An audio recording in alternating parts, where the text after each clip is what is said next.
On today's C3 restoration video, we are going to be taking off the hood, taking out the radiator, and removing the rear bumper so that we can gain access to the filler neck, because we are going to be taking this body off of the frame in hopefully the next few weeks. I don't want to talk for too long, but I do want to give you guys a little refresher on what we did in the previous video. So I disconnected a lot of the wiring and vacuum lines. That's what I did mostly. I also did get a little violent with the AC lines, well, and I guess the wiring as well. But this whole car is gonna get a full new wiring harness, and I'm gonna make custom AC lines as well. So don't really need them, and I don't wanna take them out gently because it takes longer. But like I said, I don't want to talk for too long, so let's get this hood off.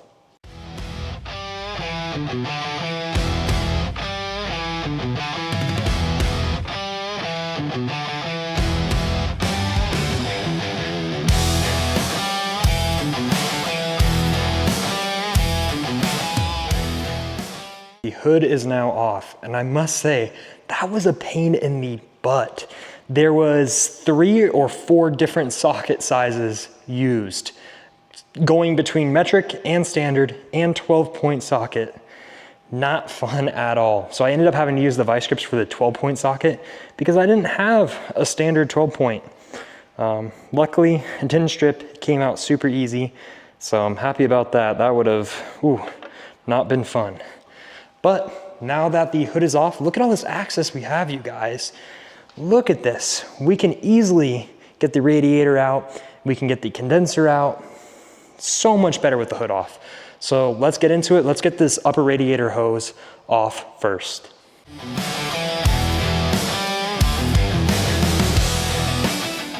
So I'm looking at this and just trying to figure out how this radiator is mounted in here. And it looks like, I can't tell if there's any bottom mounts. I wonder if it's just a bracket it sits into. So I'm gonna take off this guy right here, and instead of crawling down on the ground and trying to remove that lower radiator hose right there, what I'm going to do is I have pretty good access to it right here. You see right there. So I'm gonna pop it off right there, and then the radiator hose will just come with the radiator when I pull it out.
Now that the engine bay is pretty much all the way done, we will move over to the rear bumper. So first we're gonna go ahead and tackle these tail lights.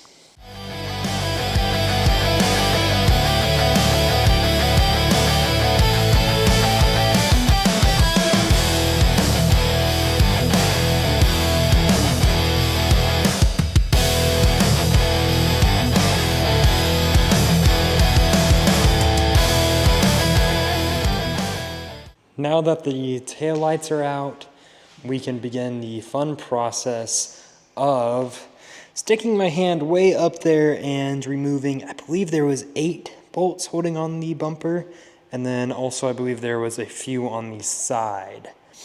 So not really looking forward to that, but let's go ahead and get it done.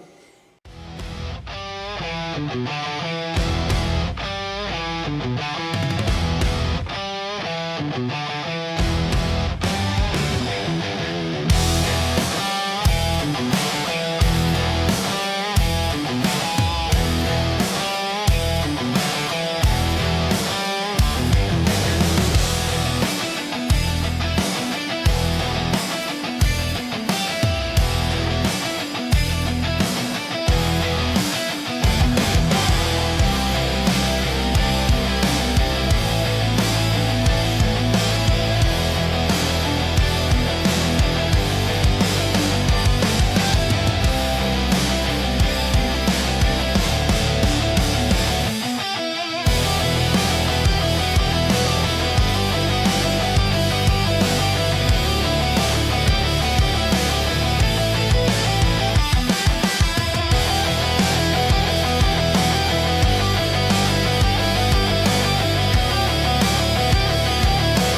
guys, we are in a little bit of a pickle here.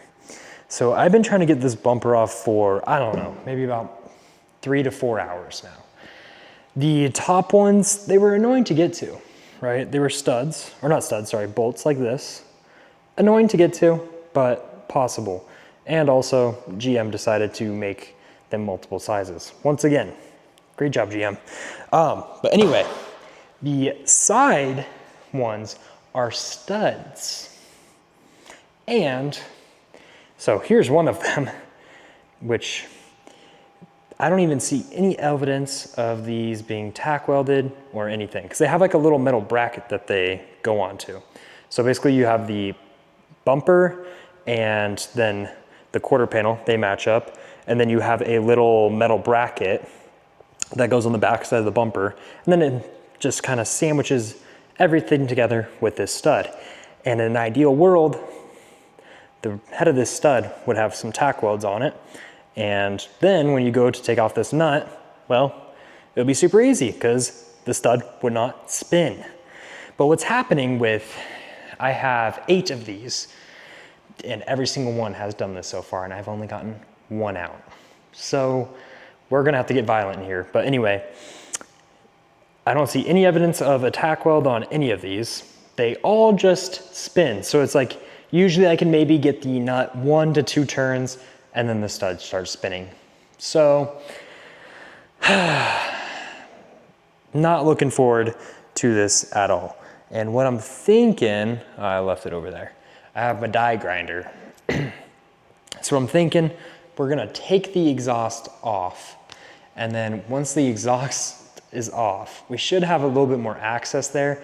And I'm really hoping I can get my die grinder to right here and just grind off the head of the bolt essentially. And then once that's done, hopefully the stud will just right through with the nut still on. My other option too is to try to grind down this side, which will have the, or not washer, sorry, the nut on it, but then that's more area to try to grind versus this little tiny head. So, not very happy right now, because it's an annoying thing to take off as it is, like with how they did it, but with it doing this, it just went from like a 3, honestly, if nothing fought me, probably 2 hours, if not less. But with everything fighting me, it went from 2 hours to probably 8. It's gonna take me a while to hit all these. Let me just kind of try to show you where they're located, and then you're gonna be like, ooh, yeah, that sucks. Let's see if I can show you.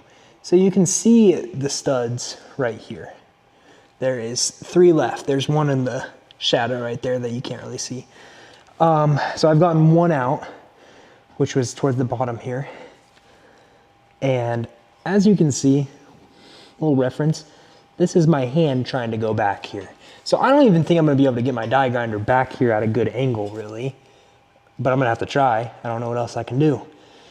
And then, I already did take off that bolt for the exhaust mount. This side is even worse. You can't even see the studs, but they're back there. So once I get this muffler out of the way, we should have more room for this side. But yeah, you guys, I don't know how I'm gonna do this. After, I don't know, maybe 30, 40 minutes of grinding, I believe we are ready to take the front, or not front bumper, rear bumper off. So let's see. Why does it feel, oh, there we go.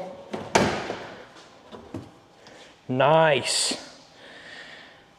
That took way too long, way too long. But it is off now. So I can kind of show you guys a little bit better now of the issue I was running into.